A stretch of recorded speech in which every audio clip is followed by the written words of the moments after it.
Here, upon a midnight dreary, Edgar sits, weak and weary, pondering over many a curious volume of forgotten lore. Tonight, though, is no night for prose. Instead, Edgar opens wide his box of crows.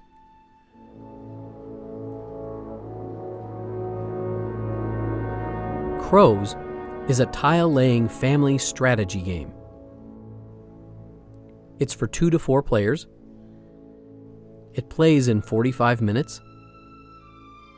And it's for players of all ages, 10 and up. It was designed by Tyler Sigman and is published by Valley Games. Let's look at the components first. There are 53 tiles. You'll use these to build the board. There are also 20 special tokens. Those are the smaller tiles. The game also comes with 38 wooden crows. They come in 2 different shapes. In game terms, the shapes aren't important. They just look nifty.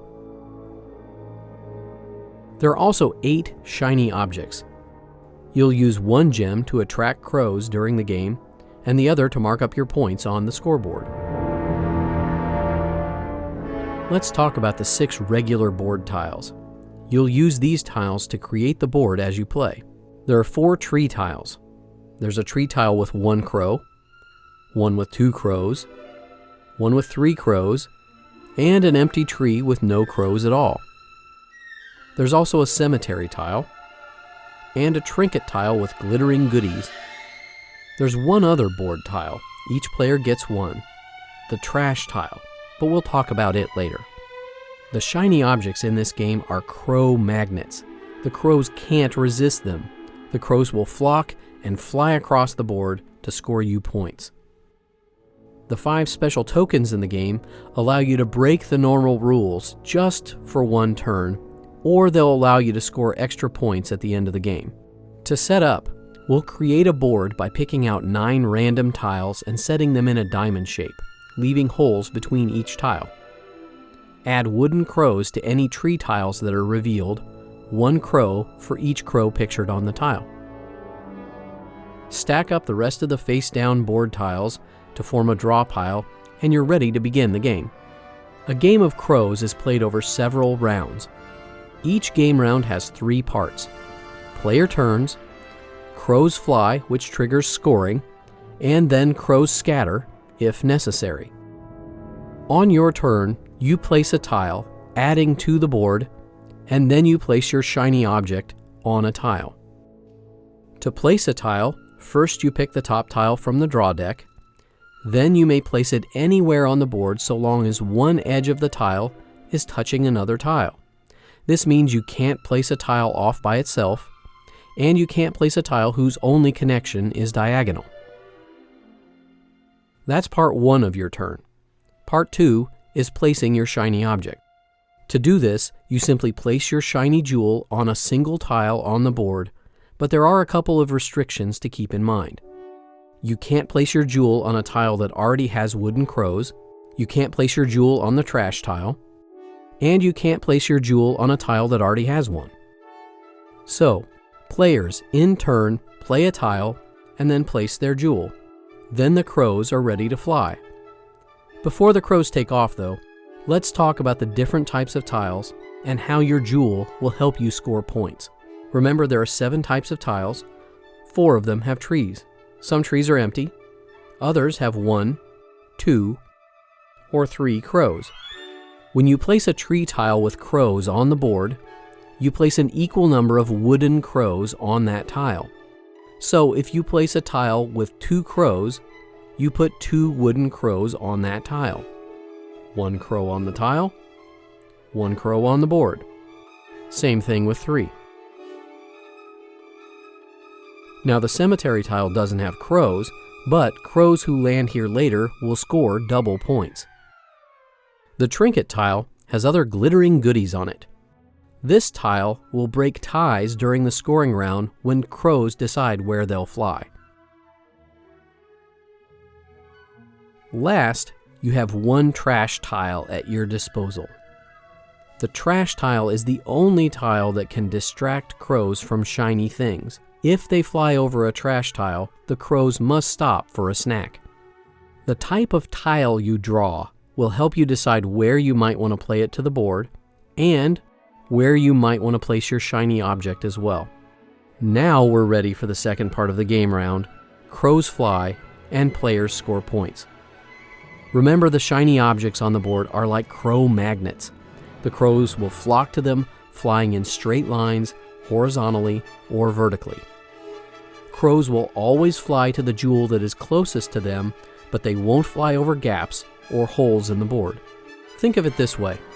Each crow looks right, looks left, then forward and backward, and then decides which direction to fly, always choosing to fly straight at the closest shiny object. Let's look at some examples. These two crows have a jewel right next to them. They'll flap right over and land right there. These two crows here won't fly over the gap on the board to the red jewel, so they'll fly down this column to the green jewel instead. These four crows are caught between two jewels. In this case, two go one way and two go the other. Now, if one of those two jewels had been on a trinket tile, all of the crows would have flocked to the trinkets. Remember, the trinkets break ties. Last, these three crows spy the dreaded trash tile. Instead of landing on the red gem, all three crows stop on the trash tile for a snack. Now, scoring points is super easy in this game. Simply count the number of crows on your shiny object and score that number of points. 3 crows, 3 points. The cemetery tiles, though, allow you to really cash in. If your jewel is on a cemetery, each crow that lands there scores double. So, 5 crows who flock to your treasure will score you a whopping 10 points. Now, after everyone is scored, there's a chance a murder of crows may need to scatter. This is the third and final step of each game round. Now, when we say murder, we're not talking about killing anyone. A murder is simply the name for a flock of crows. A murder forms when at least 6 crows end up in the same tile at the end of a turn. When this happens, and it will, the crows will scatter. First, take 2 crows off the board. Then, in a spiral pattern, drop 1 wooden crow onto each tile surrounding the gem. If you have a lot of crows, continue the spiral out to a second loop. Do this for each murder that forms around a jewel at the end of a round. Some turns you may not have a murder, in which case you simply skip this step and start a new game round. At this point, it's lather, rinse, and repeat. Each game round proceeds in the same fashion. Play tiles, place jewels, then crows fly, score, and scatter. Once the stack of board tiles is gone, the game ends and the player with the most points wins the game. Now there's one additional wrinkle to the game, the special tokens. If you place your jewel on an empty tree, you receive a random special token. You may play one once a turn. The tokens add a small but fun element of luck to the game. 2 tiles allow you to change how crows will fly, helping or hindering their movement. 2 tiles have to do with cemeteries, granting or removing their bonus points. Crows is fast, fun, and easy to learn. The game offers challenging decisions on every turn. And because the crows constantly move and scatter, it takes some clever planning to gather a big host of birds. With the random mix of tiles, the board can be built in thousands of configurations, meaning crows also offers a tremendous amount of replayability. So, the next time you hear that tapping, gently rapping at your chamber door, you won't need to invite your feathered friend in, he'll come of his own accord. It's the shiny objects, you see. They can't resist. Offer him a game of crows and, like Edgar, you'll entice him down from his perch, a worthy pet, and a player evermore.